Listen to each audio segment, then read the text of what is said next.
আজকে আমরা কথা বলবো পর্দাশীল বেটা আক্তার বেটি ওরফে লিখন আপা। তাকে দেখতে হুবহু মানুষের মতো, কিন্তু সে একটা এলিয়েন, যেটা আমি প্রত্যেকটা টিকটকারদের বলি যাদের মাথার ব্রেন হোগার মধ্যে থাকে। তো এই লিখন আপা বেটা না বেটি সেটা নিয়ে মানুষের অনেক সন্দেহ রয়েছে।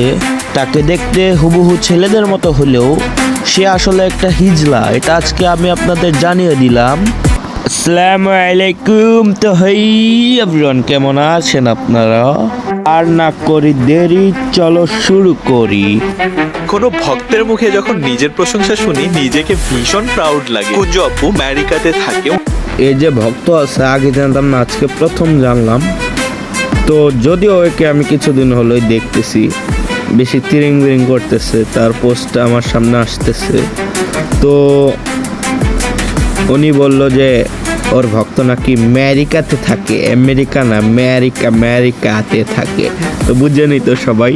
তো চলুন পরের ভিডিও দেখা আসা যাক। মঞ্জিল আপু কমেন্ট করছে হাঁটা দেখে ফিদা হয়ে গেলাম। Oh really, thank you so much. এই লেওটার মতো হাঁটা দেখে মানুষ ফিদা হয়। তো চলুন তার লেওটা হাঁটাটা আরেকবার দেখে আসি।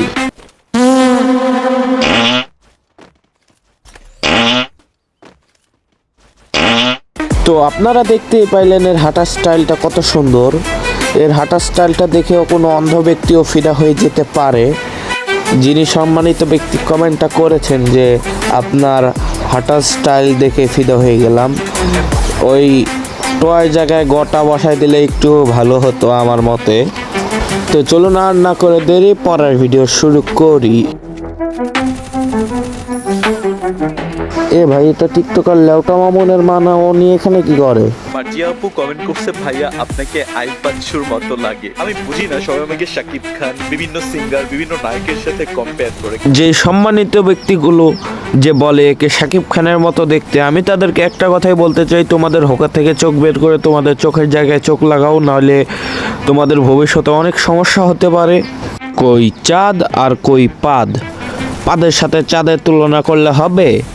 তো আজকের ভিডিওটা এই পর্যন্তই। সবাই ভালো থাকবেন, সুস্থ থাকবেন। বাই বাই, আল্লাহ হাফেজ, আসসালামু আলাইকুম। তো আর যারা আমার আগের ভিডিও দেখতে চান আমার চ্যানেলে দেওয়া আছে।